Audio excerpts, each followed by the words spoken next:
সুইডেনে প্রকাশ্যে পবিত্র কোরআন পড়িয়ে বিশ্বব্যাপী সমালোচনার সৃষ্টি করা সালওয়ান মমিকা নামের সেই যুবক দুর্বৃত্তের গুলিতে নিহত হয়েছেন।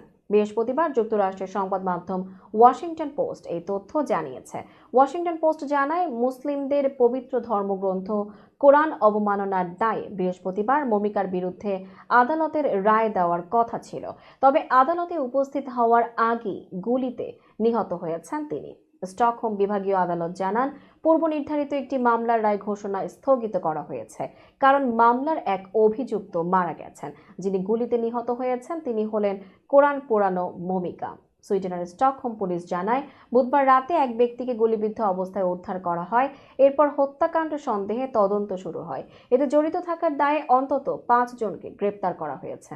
উল্লেখ্য, সালওয়ান মমিকা মূলত ইরাকি নাগরিক। তিনি সুইডেনের রাজনৈতিক আশ্রয় প্রার্থী হিসেবে ছিলেন।